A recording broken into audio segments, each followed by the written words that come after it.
Hi, everybody. I'm Dave, And I'm John. and this is Coffee and Capes, our podcast about two of our favorite things, drinking coffee and talking about geek culture. Yeah. And today is exciting. Very special episode today. Yes. So we have David Sanchez with us. David, please say hi. Hey guys, how are you? Great. And thank you so much for coming on. We've been trying to make this happen now for a little while. And so, you know, No. We're super stoked not to at have all. Not at all. It's really an honor to have David on the show. David's a comic book artist. He does covers for, well, you tell him you've done covers for DC, Image, Dynamite, some of the titles. You want to run down some of what you've done covers for? I've done covers for IDW, like The Last Ronin, Boom, Something's Killing Children, Dark Blood, Mighty Morphin Power Rangers. Dynamite, I've only done Vampirilla, but that might be changing here very soon. And DC, I've worked on Harley Quinn, E-Kill Bang Tour number 6, hoping to, there's some discussions, but hopefully some other titles here in the next couple months or so. And I've also worked, I started my career out with Charter Comics, who I've worked on Don't Pay the Ferryman, Disputed Territory, and those owned by my good buddies. But what other covers have I done? Aftershock, I've done We Live #1 originally, which just recently got optioned. But Bunny Mask, I'm trying to think of so many that I've worked on quite a few, but That's awesome. I'm all looking at my walls trying to figure out. Department of Truth with Image, Ice Cream Man, Ha-Ha's. The other title that I just recently did was Dead Lucky, 10,000 Black Feathers, Me Love Dark, just a bunch of titles with Image. That's awesome, man. Yeah. That's awesome. Yeah, that's awesome. So we're excited to have you. Thanks. Yeah.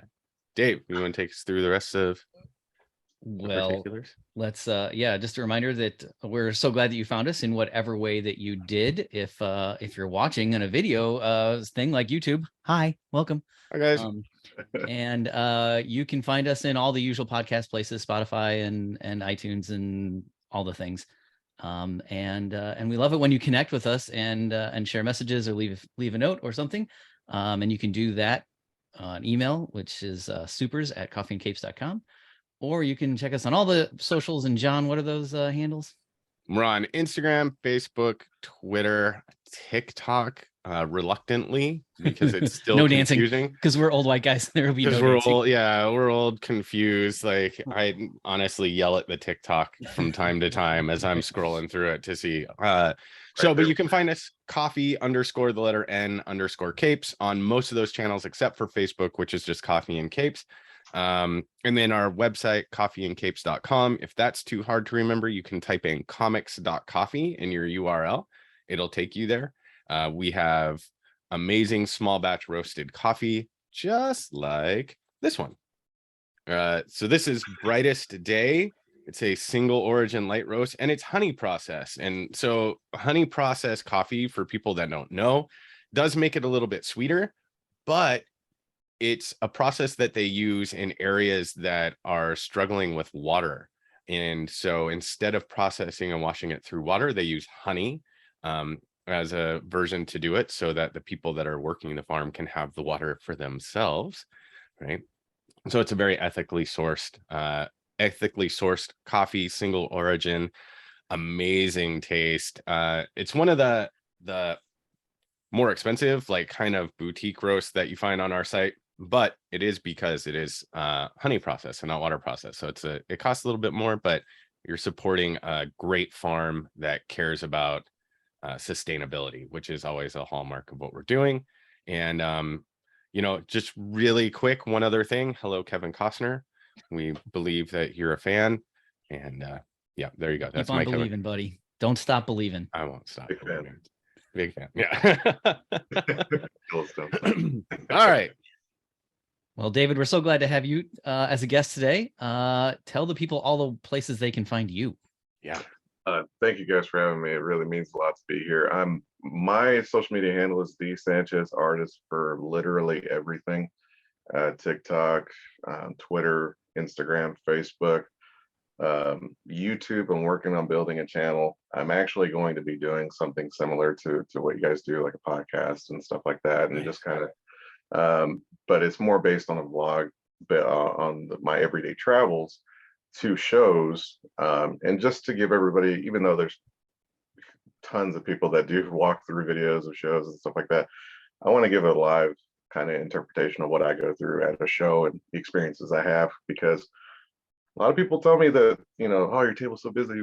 I don't see it. It's just fun to talk to everybody that comes by. So I meet so many interesting people, and it's an honor and a privilege to be able to do what I am able to do as a living. So I want to share my journey, and so I'll be starting that up here pretty soon. And my website right now is in the process of being completely done, or completed rather, and it is dsanchezartist.com, and that will be up and running, where you can purchase my prints, books. When I am available to take on commissions, that will be another source where you can actually go and sign up for a commission. Nice.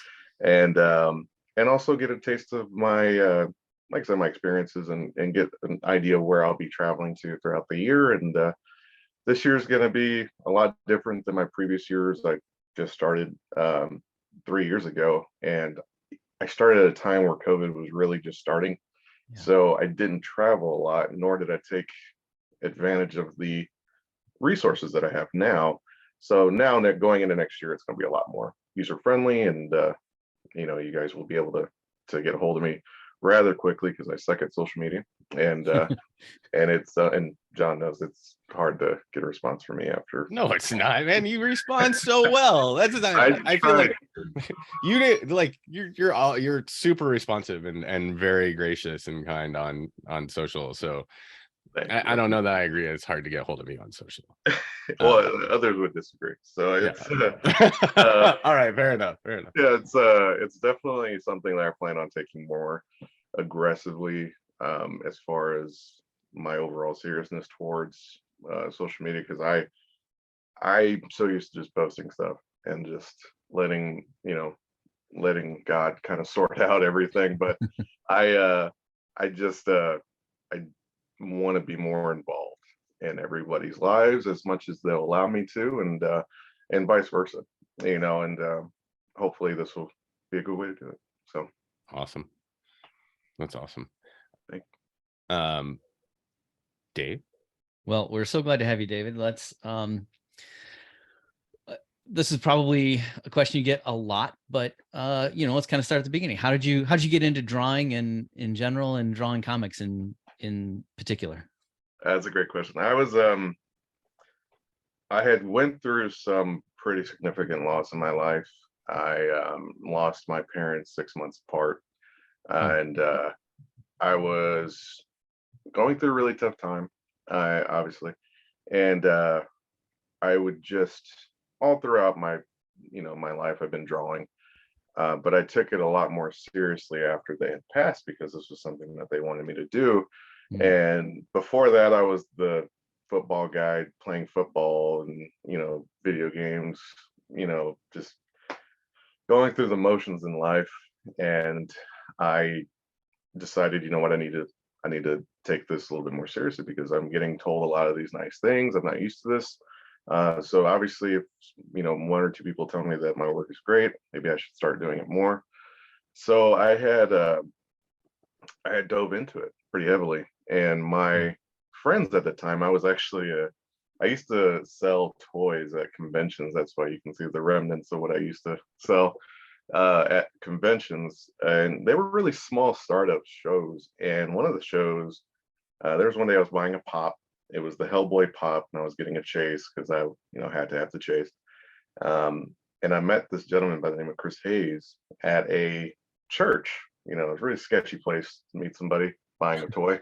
So and I met him, and normally these interactions take like 5 minutes. You get the money, get the toy, get the hell out. But it was, excuse my language, but it was it was definitely one of those relationships that was just, you knew it was something special, because we ended up talking what should have been 5 minutes for 3 hours.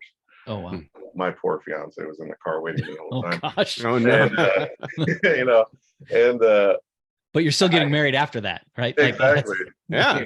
Took There you go. another 6 years later to do it, but it's that's my fault, But she said yes, so no take backs.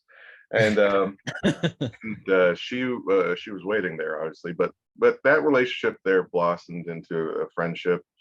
And he actually threw on his shows as well at local high schools. So I would sell toys there and hung out with him a lot. Had his own comic book stores, Pastime Comics and Collectibles.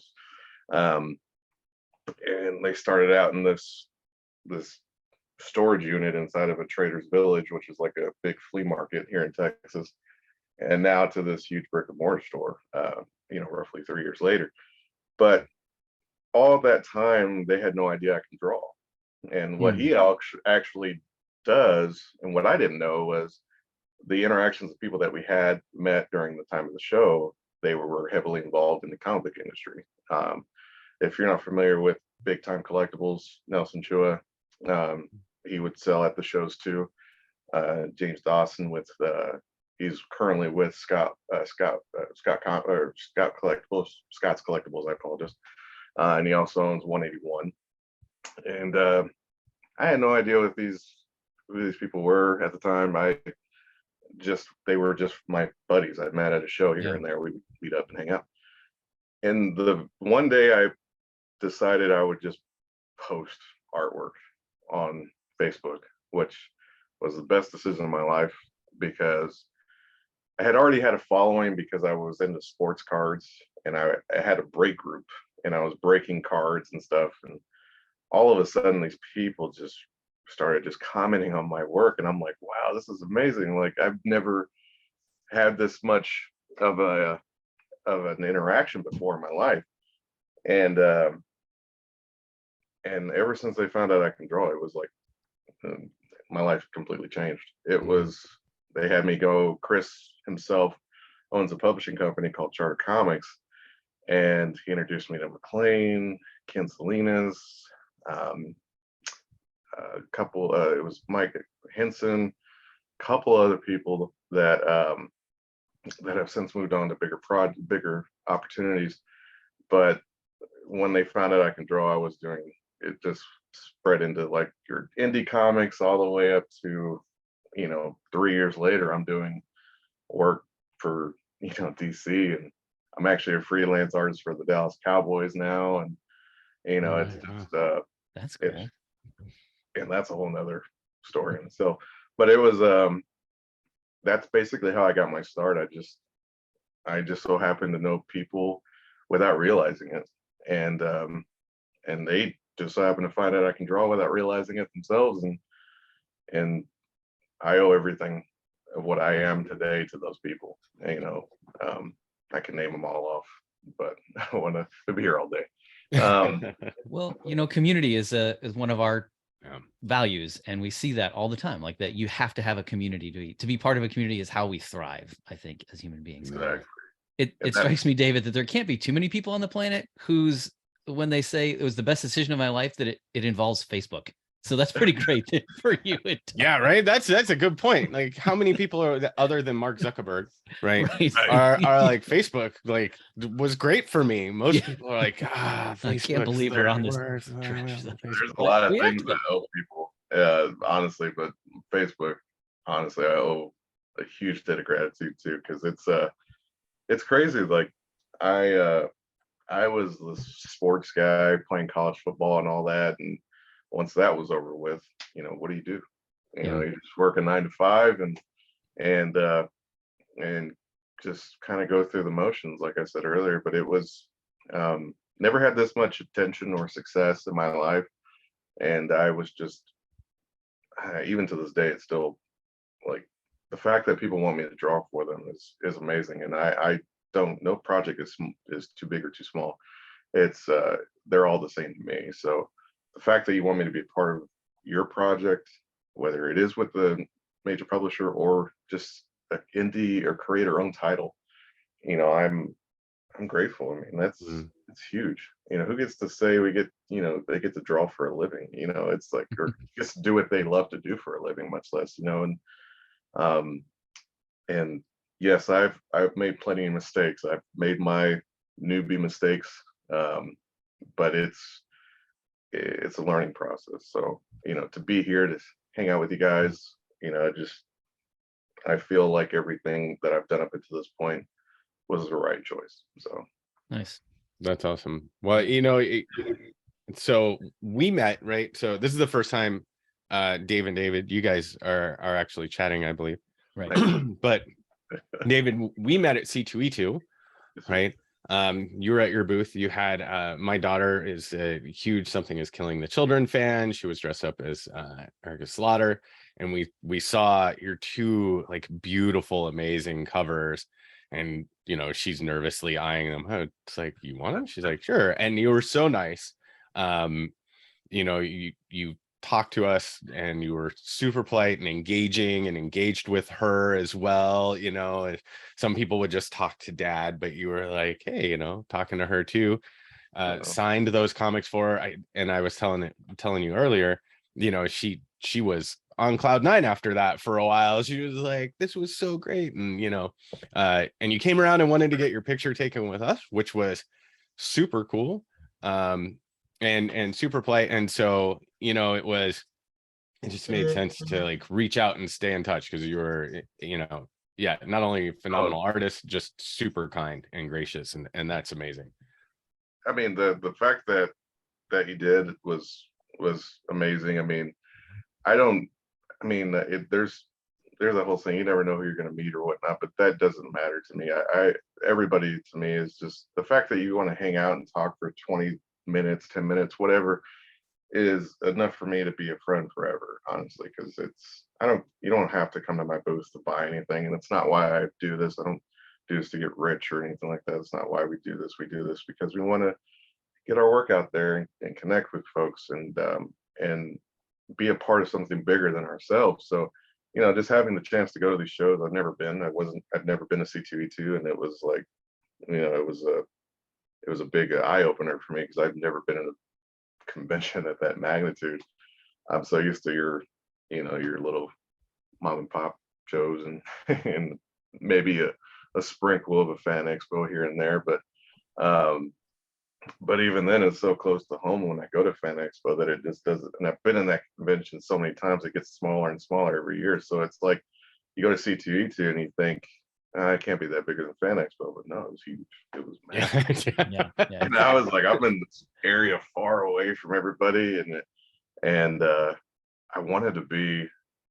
There's a lot of wants, there's a lot of hopes and dreams and stuff like that when it comes to setting up, but it's you never really question it. You just thank God for allowing you to be there, and just enjoy the time that you get to have there. So yeah, meeting you and your daughter was great.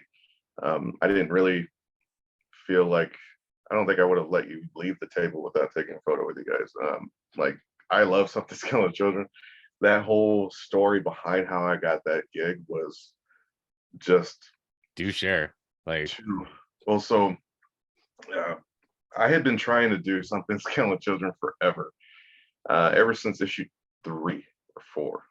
It's such a good book. It is. It's an amazing story, and even meeting James about it. I mean, talking to him about it, because I'm kind of known for a Department of Truth book right now, and but getting to meet him and talking to him about it, just to hear his side of it, his perspective of it, being that he was the creator of the book, was just, it made me love it even more. But originally, when I tried to do it, I have a lot of advisors, and I have people I go to get some guidance. What projects should I take on? What shouldn't I do? And one of the ones that I was told a lot about was Something's Killing Children. And I had tried so hard. I am not one to shy away from begging to do a cover. I will reach out to you. I will get on my knees, beg, whatever I got to do. So I tried, and I had been denied, unfortunately, quite a few times. And then, so one of my buddies gave me a great idea. Why don't you take a blank draw Erica in your perspective and see what happens. And so I did.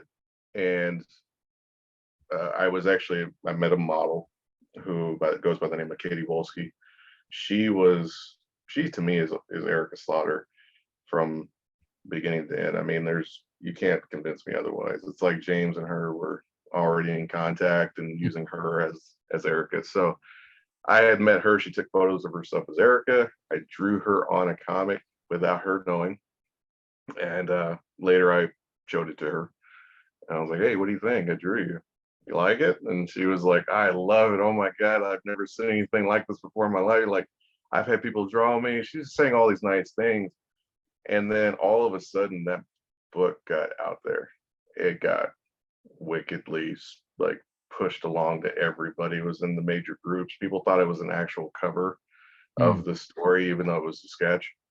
And I think I had already been denied. We were coming up on the issue 15.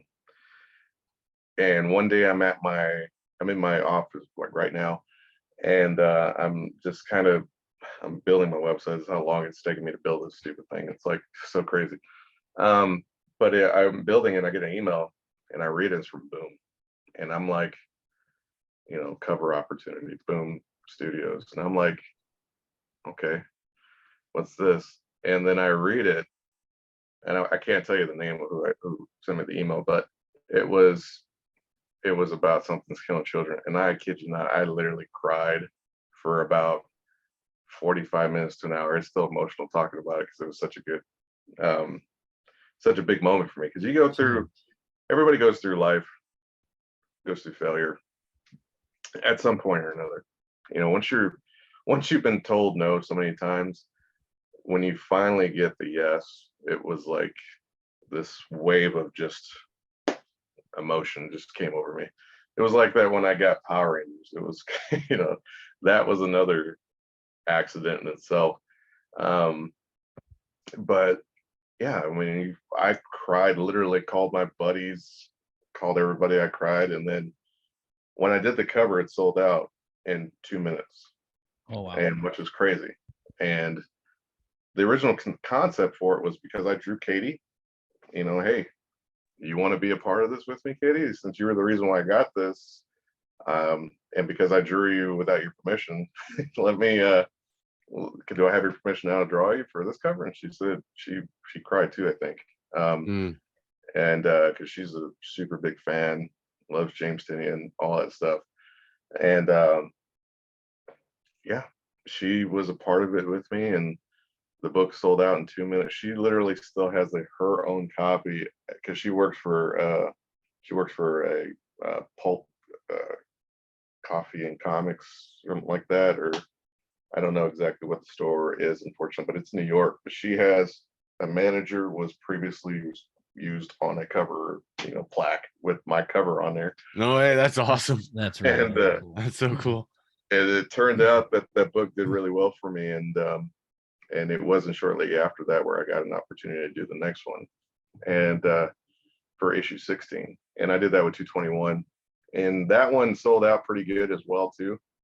It was just a little bit higher print run, but I used Katie for that one as well, and she was actually Jessica instead of being Erica. She was Jessica, the mentor of Erica, right? And with Erica reflecting in the right, blade, right? That was just brilliant. Love it. Beautiful. Yeah. And that one really did well for me as well. It was great. It was my attempt at being cool for her to do a cover. Like, maybe I could do something reflective, and let me show people that I can actually draw. I don't need a reference this time. So let me just show it. So I drew Erica on the axe, and that was my attempt at being cool. So I would say you succeeded. Yeah, right. Hands down. Yeah, definitely succeeded. But that was my experience with Something's Killing Children. So. That's absolutely amazing. And those covers are just beautiful. Like I told My daughter reads everything. I mean, literally, like every comic she reads. And when I bought those for her and you signed them, as we were walking away, I go, "These are not for reading. These are awesome. These are for appreciating." And just like, and she's like, "No, yeah, Dad, I'm not gonna read these." I was like, "All right, cool, yeah." I need to make sure I do give credit to the people that made that cover look that beautiful. And honestly, the for issue 15, the reason why that cover looks so amazing is one, because it's Katie on it. Two, it's Ula Moss. I mean, Ula Moss, I've never worked with a colorist that was so uninterested in working with me because she just wasn't comfortable with my style, but killed it completely with the color work, the details. Because I just drew Erica, that was it. The whole background, the whole color, that was all Ula. So my success with Power Rangers, with Something Skilling Children, I'm just a guy. The name, the success, and all that stuff that goes to Ula. And honestly, I haven't asked her lately because I'm afraid she always tells me no. But I've been, if I were able to work with another colorist for the rest of my life, it would be her. She's just super sweet, super amazing. But she is the reason why that cover was successful, and nobody can tell me otherwise. She's amazing. That's awesome. And then Ami Ramalante for issue 16. And he and I go through some battles when we do our colored cover work, because his concept is right here, mine is right here, and we're just working together to get to meet in the middle. And when it came with that cover, the battles, it's you should have seen the battlefield digitally afterwards, because it was just like a strewn with brutal bodies. Yeah, there was a bloodbath here, body parts there. I mean, it was gnarly. And so whenever we finished it, and the way it came out, it was just the reception we received was amazing, and I owe all that to Ami. So again, sounds like Erica Slaughter was part of your battle there. Right? Yes, very much so. And honestly, that was definitely one of the coolest projects that I've ever been a part of. And and I've, like I said, I worked on DC, so that was, to me, it's supposed to be like the end all be all for me. But I would give anything to do another Something Skilling Children. Like, that would be, honestly, I'd be okay with just doing that for the rest of my life. Sure. I want to bring up the one that I mean, when I think of your work and how amazing and how incredible it is, there's one cover that I can come back to over and over, especially as a fan of this artist who is no longer with us, and that's your Department of Truth Tupac cover. Yeah, that one. Oh man, I'm looking at mine signed by James and Martin Simons right now. I'm like, yeah, it's actually really cool. I'm not gonna lie, I'm not gonna fight it anymore. I drew it because I had just done Department of Truth. I did the Game homage, the movie The Game with Michael Douglas, if I'm not mistaken. I did that cover, and the reception was amazing on that, and I want to do another one. But I've always seen everybody do like Elvis Presley. I know Carla did one, which is a beautiful cover of Elvis. And I've seen Jimi Hendrix. I've seen all these different artists, and I was like, why? My buddy in Canada was like, "Why don't you do Tupac?" And I was like, "Dude, why don't I do Tupac? They're not going to prove it. There's no way. But let's go ahead and try it anyway. Let's see what happens." So he put together a quick Photoshop thing, and I was given the photo, and I gave it to John, and John came back, "Yeah, dude, can you sketch this though?" And I'm like, "Yeah, sure, I can sketch it. Hold on." So I sent him a picture of me sketching it, and he was like, "Okay, yeah, you're approved. You're approved." Wow, that's amazing. And I was like, there was no approval from the estate. There was nothing, that I'm familiar with, or at least what I've been told. But I never expected that cover to get approved at all. It was just because originally I just wanted to do something with the lady in red. I wanted to do something for her. There was one concept that unfortunately I didn't verbally say it, but I was thinking at one point, but it was done by a different artist. It was Lady in Red as the Virgin Mary, and I thought that was just so freaking cool. Yeah, that's And amazing. I can't remember the artist's name, but such an incredible talent. And the way he presented it and displayed it and showed it was just impeccable. I mean, I just couldn't get over that. And I bought it too. And it's so hard because the only books I buy are blanks right now. But that was a book that I was like, dude, I'm gonna buy that freaking book. And so I thought, I want to do something like that. And so, but my buddy was like, dude, just try it, see what happens. They're gonna tell you no, are they gonna get fired or something like that? I was like, no, I don't want to get told no. But thankfully it worked out, and I had to go to Disney like the following week, and I was planning to propose to my fiance, and so my mind was so fixated on just getting all that ready for that week. But I had to do this cover in like 2 days. So I was like, all right, let me draw it. Did it in a day. Did the whole cover in a day. And it was easy because there was a lot of reference material out there for that photo. It was just trying to find a clear enough photo for me to get all the fine, facial details and stuff. But I did not expect that to blow up the way it did. It sold out in, I don't know how long. It literally took like a minute and a half. I just remember getting up from my table and walking to another table to look at books, and it was sold out.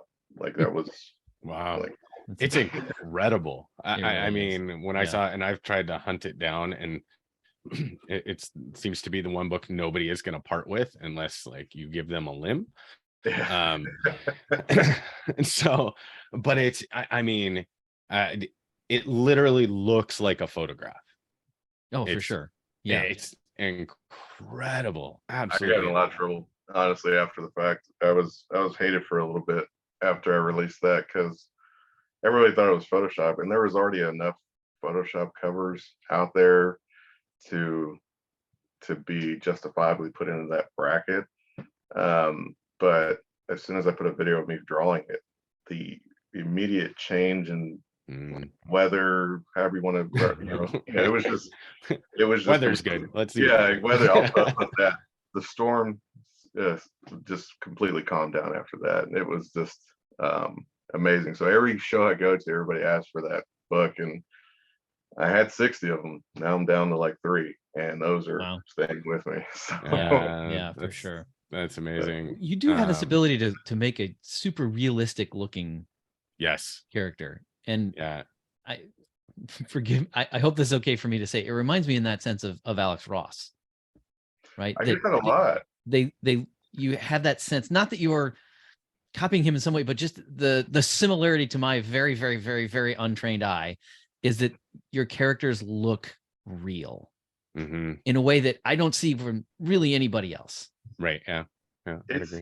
It's a weird thought process I had because I was so used to, because growing up, my mother was always in the hospital. It's for some reason growing up because she was doing the surgery and stuff. What I would do is I would like to draw roses for her because I couldn't afford, flowers because I was a kid. And so I would draw roses. So I'd look at this candy, this Mexican candies, those little peanut butter powder looking things. I forgot what they're called, but it has a picture of a rose on it. So I would draw it and then say, something sweet and just give it to her. And so that turned into drawing dragons, turned into drawing sculptures. It was never good enough for me. If I can't make it look real, then there's no point in me doing it. I failed at that point. And I'm super competitive. I come from an athletic background. I am if I can't do what I want to do mentally and I can't translate that on paper, I fail. So every cover I try to do, and I don't even know I'm doing that. A lot of people have told me that it's kind of like an Alex Ross feel, which is a huge honor to even be mentioned in the same sentence as him. But and he's my idol. He's somebody I look up to. He's somebody that I hope to meet someday, and I hope to talk to and just maybe share a coffee with him or just draw on the same sketchbook as he does. So, Oh my gosh. um, Yeah. but that's basically just my mentality. If I can't make it look real, then there's no point in me doing it, you know. So that's the competitiveness in me. So Sure. Yeah. I am a reference artist. I do look at reference material, so that does help with lighting, skin texture, to, you know, second and third lighting, of course, shadows, shadow placement, and it allows me to be um, a little bit more aggressive with my overall approach. Now, there are some situations where I do run into headaches, just like the cover I'm working on right now. But that's the beauty of it. I mean, it's like a puzzle. You know, if you can't figure it out, then there's no point. So I excuse me. So I think a question that I'd like to hear your answer to is, we know what you love to draw. What storylines have like captured you to the point? Obviously something is killing the children, right? That captured your attention and your imagination enough to really want to go after and do it. But are there any titles out there that you love that you haven't done a cover for, that are on your list of like, man, if only I could just this one, like that would be amazing? I've been so much a fan of Batman for the longest. I've been super intrigued by the possibilities because of the shadow placements and a lot of shadow work that I do use. And just to be given the chance to, it almost happened. It almost did happen when we were discussing Harley, and when I did that book. But the one character that I haven't done yet that I would love to be a part of, just in any form or fashion, would just be Batman, honestly. Now my underdogs characters that I would love to be a part of would be Swamp Thing, Man Thing.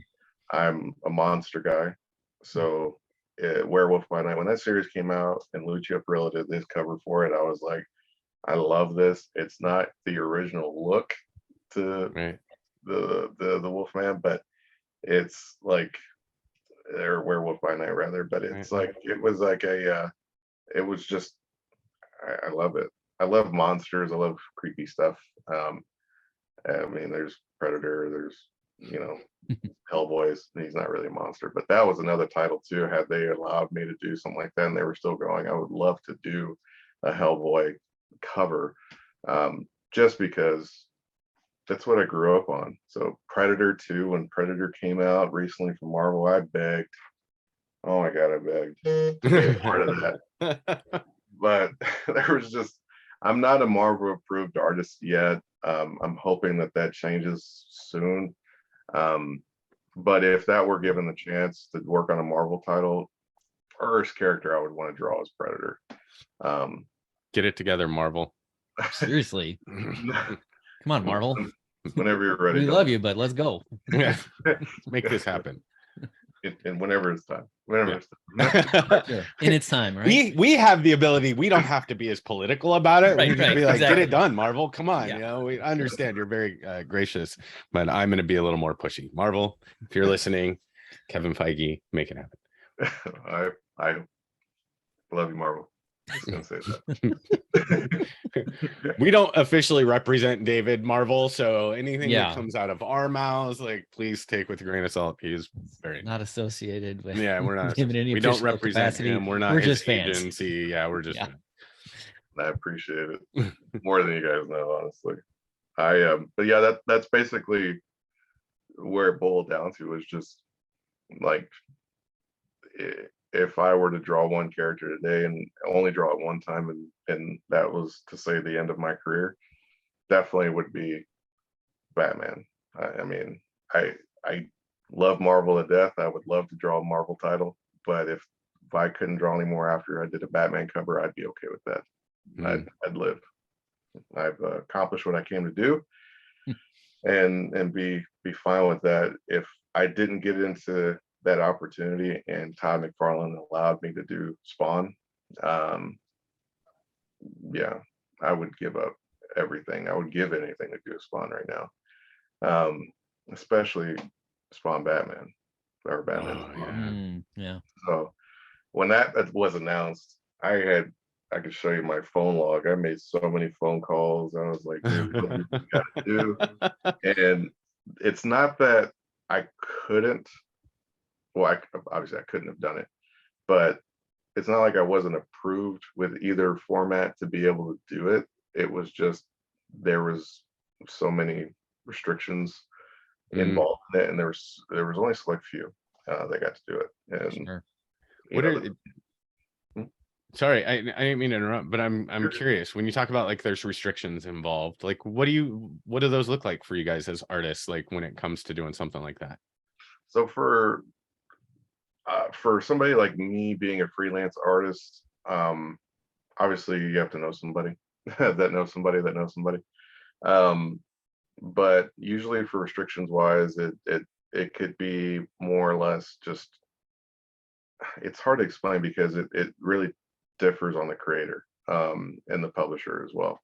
So when I did Harley, I did that cover through the Comic Mint, and they handled they basically, you know, opened the door and allowed me to walk through it.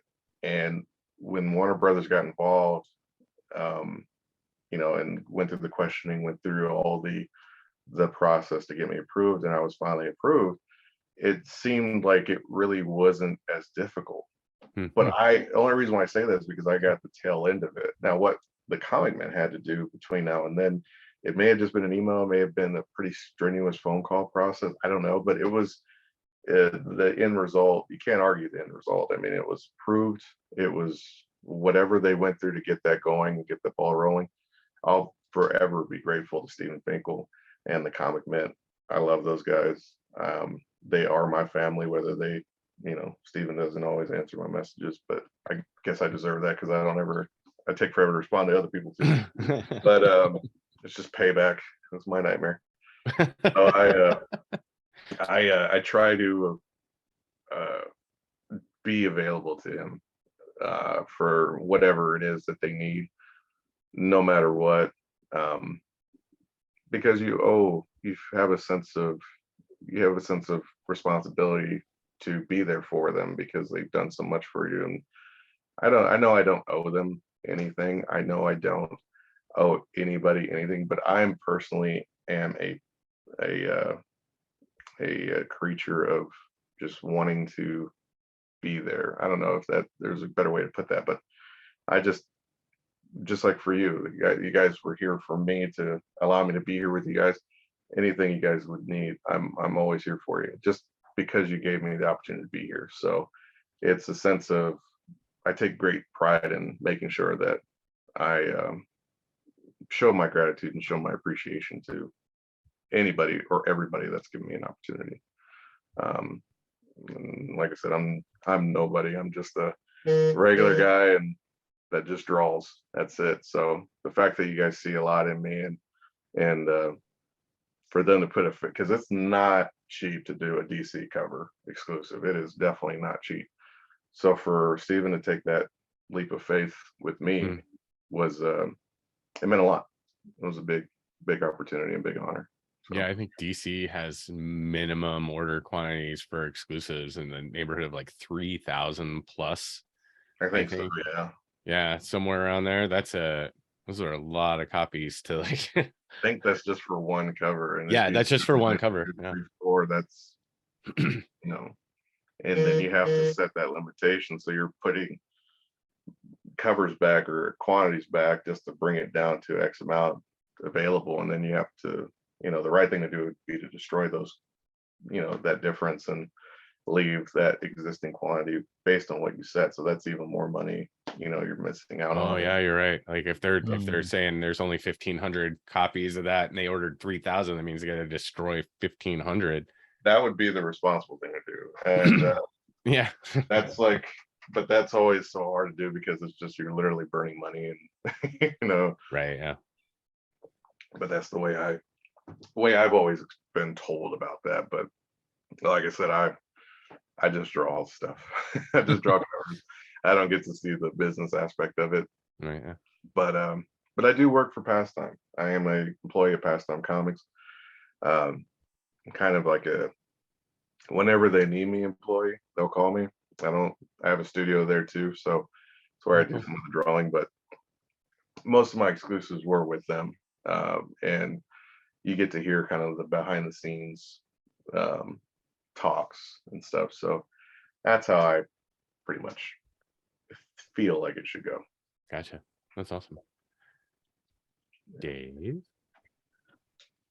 So David, I've noticed you have a few different times you've done images that have kind of a face-off vibe, right? Like kind of two faces into one in one image. So like John Bernthal with Punisher side by side, or like Spider-Man Venom, or like Venom, or oh my gosh, I love the Josh Brolin like Cable / Thanos. And like that's like some commission work that I've done for folks, just to put that out there. I wish there were covers, that'd be great. I mean, but like actual covers, but that's not my creativity, that's the creativity on the owners. So I take no credit in that at all. Well, you make them look amazing. Thank you. I'm sorry. Yeah, no, that's okay. No, you're good. But yeah, I mean, I'm a portrait artist. That's how I got my start, really, after I posted my original art piece that I did in the beginning, which was Ezekiel Elliott with the Dallas Cowboys. A lot of folks wanted me to draw like their pets and family members and things like that, and I was always on board for that. And it was always challenging too, because sometimes the photos were very old, and sometimes the responsibility that you have to bring to life their loved one allowed me to really put a lot of my extra techniques or learn pretty quickly, aggressively. And so when I do that with art and comic books and stuff like that, it's crazy fun to just sit there and draw. Like, for instance, there was a cover that, not yet to say, that I wanted to kind of do that with a certain retailer, but I need to be a little bit more diverse, and I want to be a little bit more, bring in a little bit more dynamic posing, a little bit more lighting, a little bit more detail. So that's what I'm trying to transition into now. I'm actually working on a cover right now that kind of details some of that missing aspects of my style. So instead of it being so in your face, in the viewer's face, up close, personal, it's going to be a lot more busy. Awesome. Well, speaking of like covers and projects and everything else, we were talking about this a little bit beforehand, but super excited to talk about the project that you're doing for Dynamite. I am doing a project for Dynamite, that is for sure, and I am very happy to say that I am doing my very first Red Sonja cover. It is actually going to be Red Sonja, Hell Sonja #1, and it's with an incredible group of people by the name of Coffee and Capes. Yeah, we're so excited. It's amazing. Yeah, so excited. It's our first, when we started talking about doing our first shop exclusive, and bringing in an artist to be the first artist for our first shop exclusive, the work that you've done is just, we're such huge fans. And as gracious and kind as you are, it just, and community focused, really, like the idea that, you've mentioned it a number of times, just the people that you're not in this alone, that it's, right. Yeah. Right. It takes a village. It takes a community to make it takes a community. So we reached out, you and I started having a conversation on Instagram, and we tried to get in for Red Sonja versus Vampirella #1. And unfortunately we couldn't meet the necessary timeline for that one. That's okay, because you know what, it just, another door opened, right? And it's they're releasing Red Sonja, Hell Sonja crossover. Super excited for that, and you've graciously agreed to be the artist of our first shop exclusive that we get to like pick and do from beginning to end. And man, we're so honored that you've said yes. Yeah. Yep. So much. I'm forever grateful. I mean, like the Vampirilla versus Red Sonja, that was hard to say no to, unfortunately. That was I could have done it, yeah, but I wouldn't have been able to go to sleep for like ever. Yeah, and there was no, we weren't gonna do that, and Yeah. that's the idea when you said, hey, I could do it, but it's gonna be, I was like, no, dude, you're not doing it. Like, I mean, the process alone for me, it takes me roughly, and even with the cover that we're doing now, I mean, even though I unfortunately have not given myself the necessary time, I'm so like dead set on not missing out on this opportunity. And that's how competitive I am. Like if you give me three, okay, so for example, not to step away from the title that we're talking about, but I don't know if you're familiar, I did We Live #1 with Aftershock. Yep. And that was another amazing opportunity from Stephen Finkel with Comic Mint. And he told me on a Friday. I got approved that Friday. It was due that Monday. Oh, And I give him, I bust his chops every time I tell him, every time he talks to me about deadlines. I was like, at least you're giving me a week or 2 weeks, a month. Like it's not 3 days like last, Yeah. But I got the offer on a Friday. I had it finished and I had to color it, mind you. I had to get it colored and I had to find a colorist last minute to do it. Which was Rita Moore, by the way. And I got it done. I started it Friday night. All this took place in the morning, earlier time. Got it done. Started it Friday night. Got it finished Saturday evening. No sleep. And turned it in for coloring Sunday morning. Had it ready to go. Turned in Monday. And that cover is by far one of the more valuable ones that, and I had nothing to do with that. All I did was just draw it. But from the collector's point of view, it seems to be one of the more sought after ones, and the more valuable ones of the series from the true #1 that originally came out a couple of years ago. And there's been some #1s that have recently released with like the Age of Paladins, things like that. But that was the second integration of the story. But again, that true #1, to get that done in 3 days was amazing. And honestly, this not to give everybody like make anybody feel sorry for me, but this is kind of like one of those moments again with this cover that we're doing. But you know what? I'm happy about it, and I'm not going to turn this down at all. I mean, this was to be given an opportunity to draw for you guys, be your first artist. I mean, that's huge, So yeah, when you gave me a list of books to do, which nobody does, they usually have a book already in mind, and I'm like, all right, I'll see if I can do it. And then, but you gave me this list, and I'm like, oh hell yeah, we're doing that one. Like that's what we're gonna do. When's the due date? That was the first question I asked you. When's the final art date? And you told me the date, and I was like, shit. All right, let's do it. All right, excuse my language. Good. But I was like, let's do it. Let's have fun. Let's try it. And you know what? I can't thank you enough. I mean, both of you guys. I mean, this is a great opportunity. I pray it's not our last one. I pray I can continue to draw for you. If you would love to do more, I'd love to be a part of that. I have so many ideas. Absolutely. Yeah. Oh my gosh. And whatever I can do to help with that and help grow the brand and be successful, because that's all that matters to me. I'd love to be able to draw stuff, but it's all about the store. To me, it's all about the retailer. It's all about the company. I want you guys to be more successful than myself. It doesn't matter what I do. I just want it to help you get to where, if you're not already there, to help you get close to that point. And to be a part of it, that's all I need. Just to be a part of it. So again, thank you guys for letting me be a part of it. I can't wait, honestly.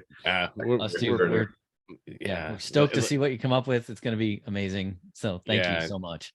super like sincerely like super over the moon. I don't even know, like I'm nerding out. I wake up like in the middle of the night, I'm like, we gotta figure out how to get this out to everybody. We gotta, and you know, like my brain's going a million miles an hour, like how do we gotta promote it, we're gonna do all these things.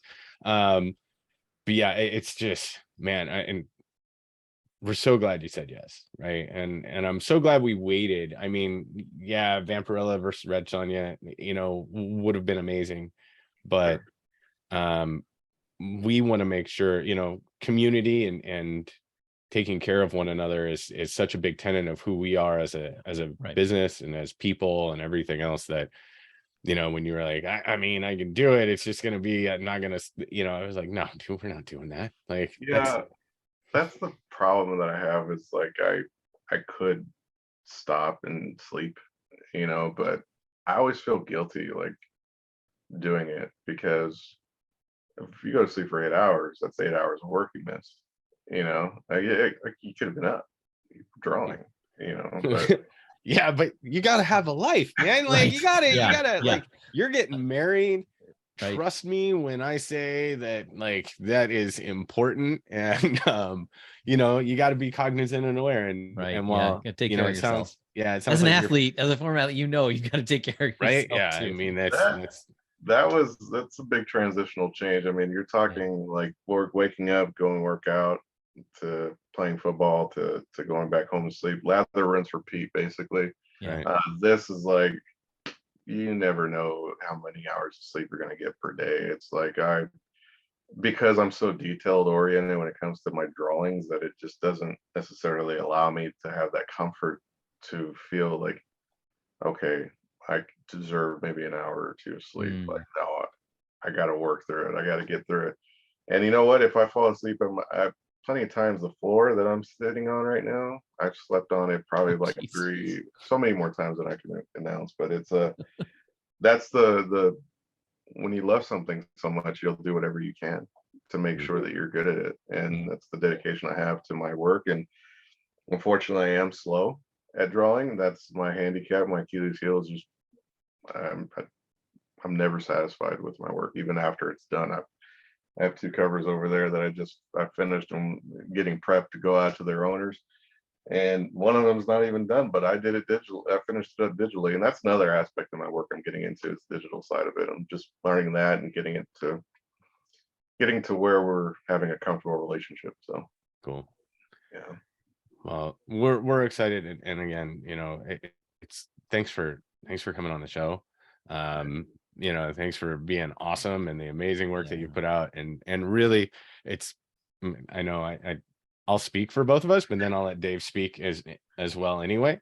But you know, it's so nice to hear the care and thoughtfulness and sincerity in, you know, your desire to not only produce good work, but to, you know, demonstrate like your gratitude towards others for the opportunities that you've been given and the teamwork that's gone into helping the stuff that you do be successful.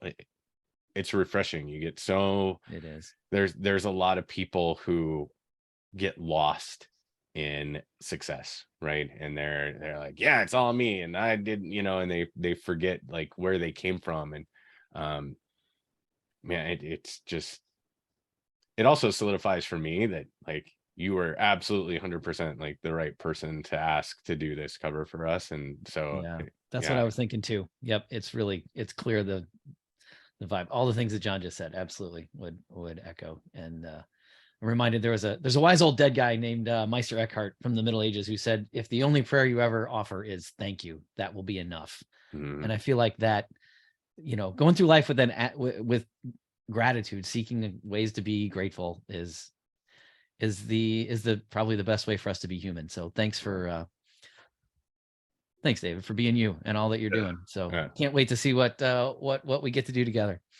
Now I will say that a lot of what I've done, even though I did the work, it wasn't possible without the help of others. So yeah, it's definitely not something that I'll ever take 100% credit for in my life, my career. So, you know, I'm always going to be grateful to anybody that allows me to be part of something, whether it's, you know, a cover or just hanging out, allowing me to talk, just like what we did at the show, John. Like this is exactly what we did at the show, and it was that to me, like I said, meant more than just, like I said, you didn't have to buy anything.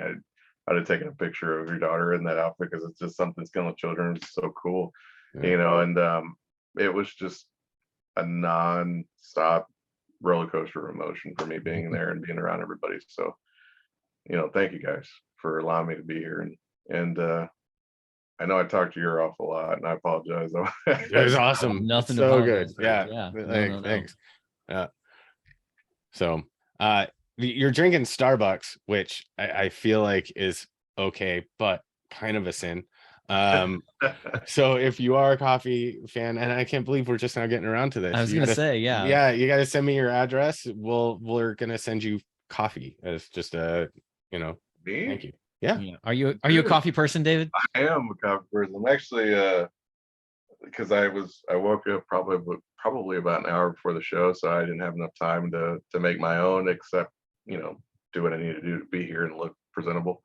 So I actually have, it's even worse. It's McDonald's coffee.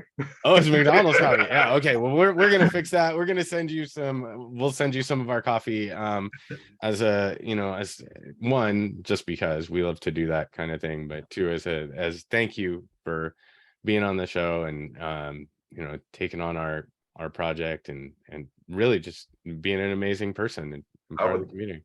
I would love to buy some as well, especially for my team at Charter that I help do work for. Why don't we send you like a bag of light, medium, and dark, and you guys try it, and those first 3 bags are on us, man, and then your guys can figure out what they want from there and do what they're gonna do. But the first 3 bags are on us. So please. I appreciate that so much. You don't have to do that. I'm like I said, I'm just grateful to be here. I am, and but I know those guys will love it. So thank you so much. Sweet. You're welcome. Just one last question for you, David, from my side. What's your favorite geek culture podcast, and why is it Coffee and Capes? No, just kidding. I mean, you can tell it's because of you two. Yeah, right. I mean, that's just kidding. No, I mean, no, that's a good question. It's you guys. I mean, you guys are great, and I love talking to you guys. And I know we should have did this last week. That was my fault. And no, it's fine. Scheduling and all that stuff. Trust me, Dave and I have an endless amount of stuff we can talk about. So you were good. It was okay. We got to do it this week, which is right. Worked out. We thank you so much for your time, David. This is amazing, and look forward to everything that we're going to do together. So Oh, me too. Definitely excited. Thank you guys again for everything. Thanks, and everybody, be sure to check out David's work at tell them where to find all of your what's your handle again? D Sanchez artist for all media platforms, whether it's Twitter, unfortunately, reluctantly TikTok, and then Instagram, Facebook. Website will be up and running here pretty soon. It's taken a long time. I know it's a lot longer than it needs to, but it's I'm stupid, perfectionist, whatever.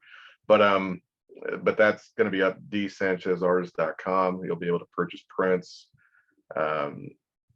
books, as I mentioned earlier. When my commission list opens, you'll be able to get a firsthand access to it. And